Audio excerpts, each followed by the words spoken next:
Imagine करिए एक ऐसी तस्वीर जहां एक तरफ देश की सबसे मॉडर्न और तेजी से दौड़ती हुई बुलेट ट्रेन या वंदे भारत के लिए नए ट्रैक बिछाए जा रहे हों, रेलवे स्टेशंस का पुनर्विकास हो रहा हो और तरक्की की एक नई दास्तान लिखी जा रही हो।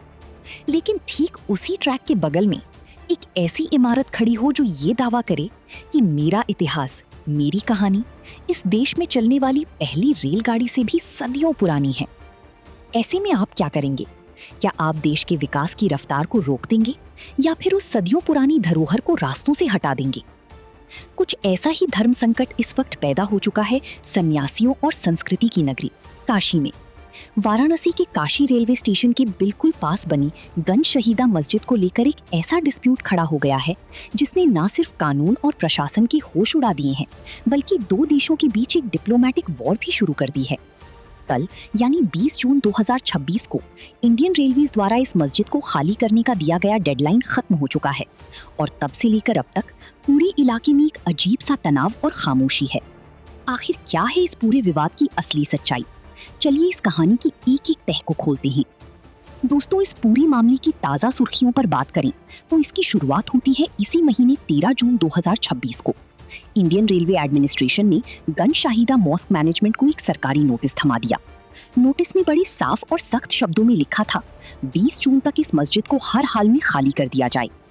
रेलवे का साफ कहना है कि ये मस्जिद उनकी जमीन पर बनी एक इलीगल कंस्ट्रक्शन है जो काशी रेलवे स्टेशन के रीडेवलपमेंट और एक्सपेंशन प्रोजेक्ट के रास्ते में एक बड़ा ऑब्स्ट्रक्शन बनी हुई है। आप सब जानते हैं कि इस वक्त पूरे देश में रेलवे स्टेशंस को वर्ल्ड क्लास बनाया जा रहा है।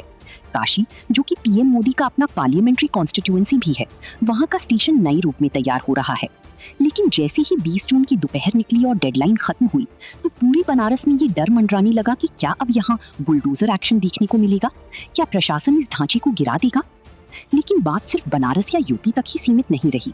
कल ही इस मामले में एक अचानक इंटरनेशनल एंट्री होती है। पाकिस्तान के प्रेसिडेंट आसिफ अली जरदारी ने इस पर एक ऑफिशियल स्टेटमेंट जारी कर दिया।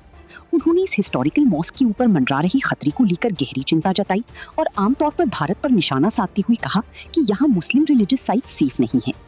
लेकिन हमारी मिनिस्ट्री ऑफ एक्सटर्नल अफेयर्स यानी एनईए ने भी इस पर चुप रहना ठीक नहीं समझा। एनईए की स्पोक्सपर्सन रणधीर जायसवाल ने तुरंत सामने आकर पाकिस्तान की स्टेटमेंट को पूरी तरह से रिजेक्ट कर दिया। उन्होंने इस दावे को बेसलेस और अब्सर्ड बताया और साफ शब्दों में जता दिया कि ये भारत का इंटरनल मैटर है और पाकिस्तान को इसमें इंटरफियर करने का कोई हक नहीं है। लेकिन दोस्तों, एज अ रिस्पॉन्सिबल सिटीजन हमें इस डिप्लोमेटिक बयानबाजी से दूर हटकर जमीन की पेपर्स और कोर्ट की लीगल डॉक्यूमेंट्स को देखना होगा।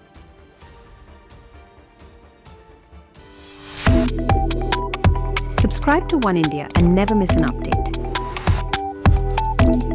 Download the One India app now.